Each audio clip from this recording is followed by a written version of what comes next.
नमस्कार दोस्तों, स्वागत है आपका हमारे यूट्यूब चैनल पर। अगर आप चैनल पर नए हैं तो प्लीज़ चैनल को सब्सक्राइब कर लीजिए, अपने दोस्तों को शेयर कर दीजिए। दोस्तों, इसकी पीडीएफ आपको हमारे टेलीग्राम ग्रुप में मिल जाएगी, जिसका लिंक डिस्क्रिप्शन बॉक्स में दे दिया जाएगा। ठीक है, तो चलिए फिर देर ना करते हैं डिक्टेशन शुरू करते हैं। डिक्टेशन शुरू होगा 5 सेकंड बाद।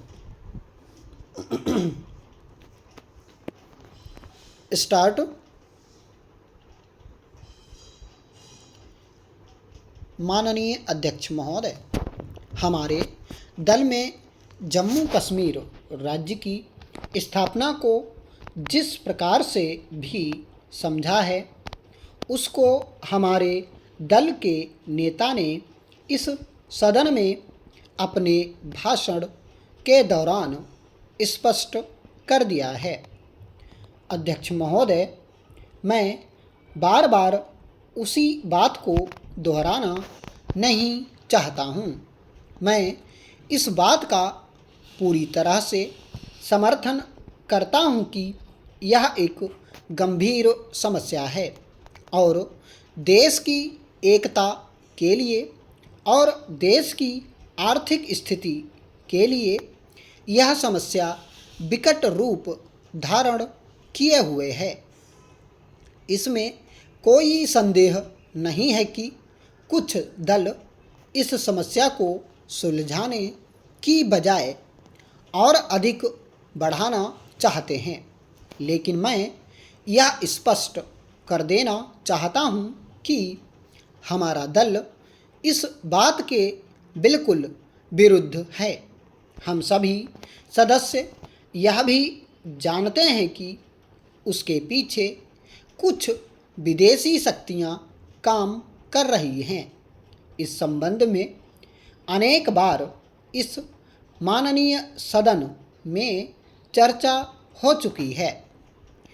अध्यक्ष महोदय, इस संबंध में हमारे दल के नेता और हमारे दल के सभी सदस्य पूरी तरह से सरकार के साथ हैं।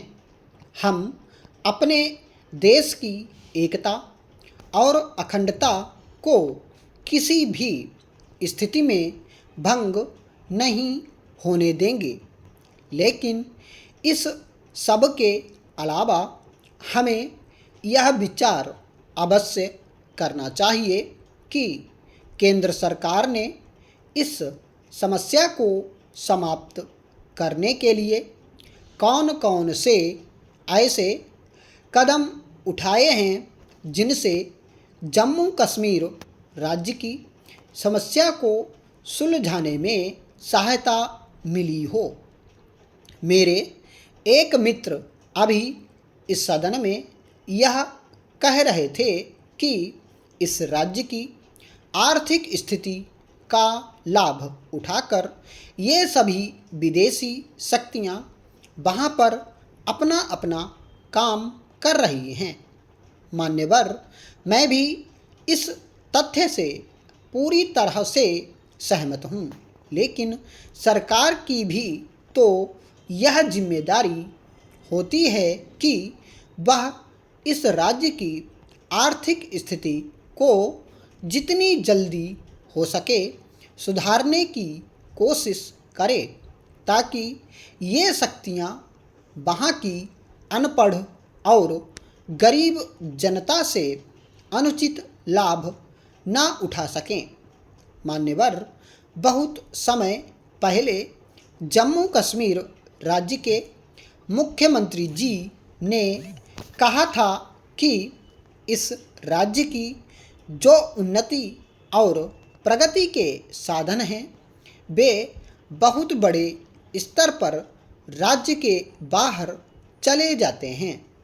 इस तरफ माननीय सदस्य महोदय ने केंद्र सरकार का ध्यान भी आकर्षित किया था, लेकिन मुझे बड़े खेद के साथ कहना पड़ रहा है कि केंद्र सरकार ने उनकी इस बात की तरफ कोई ध्यान नहीं दिया। इसीलिए इस राज्य का समुचित विकास नहीं हो रहा है। अध्यक्ष महोदय, हमारे माननीय वित्त मंत्री जी द्वारा पेश किए गए वित्त विधेयक का मैं पूर्णतः समर्थन करता हूं। वास्तव में माननीय वित्त मंत्री जी ने आज इस वर्ष के लिए जो बजट पेश किया है वह बहुत ही प्रशंसनीय है। विपक्षी सदस्यों की एक परंपरा सी बन गई है कि सरकार की ओर से जनता की भलाई के लिए चाहे कितने ही अच्छे कार्य किए गए हों, वे हर कार्य की निंदा ही करते हैं। हमारे देश के साथ संसार के जितने अन्य देश आज़ाद हुए थे, उनके साथ यदि तुलना की जाए तो हमारे राष्ट्र ने ही सबसे अधिक प्रगति की है।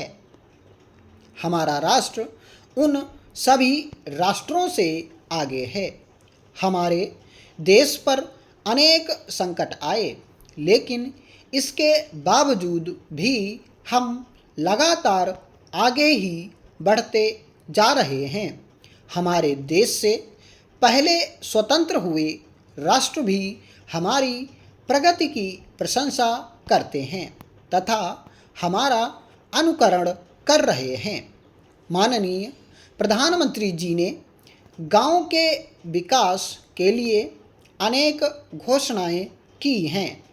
हमारे देश के प्रथम प्रधानमंत्री पंडित जवाहरलाल नेहरू ने इस राष्ट्र के जिस विकास का सपना देखा था, उसे पूरा करने के लिए इस बजट में अनेक प्रावधान किए गए हैं।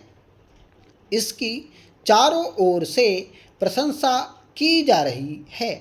हमारे देहात अभी भी काफ़ी पिछड़े हुए हैं और उनके विकास की ओर हमें अधिक ध्यान देना चाहिए। हमारे गांव दो हिस्सों में विभाजित हो गए हैं।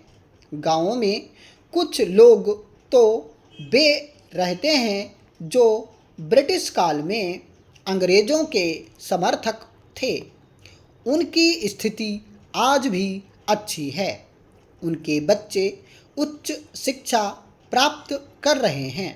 उनके पास धन भी होता है और वे उसके बल पर हर तरह की सुविधा प्राप्त कर लेते हैं।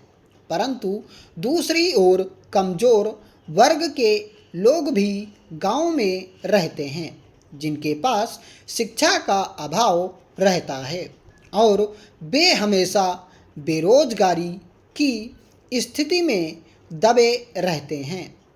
स्वाभाविक ही वे आज भी गरीब हैं। उनकी गरीबी का एक अन्य कारण उनके द्वारा खेतिहर मजदूर के रूप में कार्य करना भी है। स्टॉप।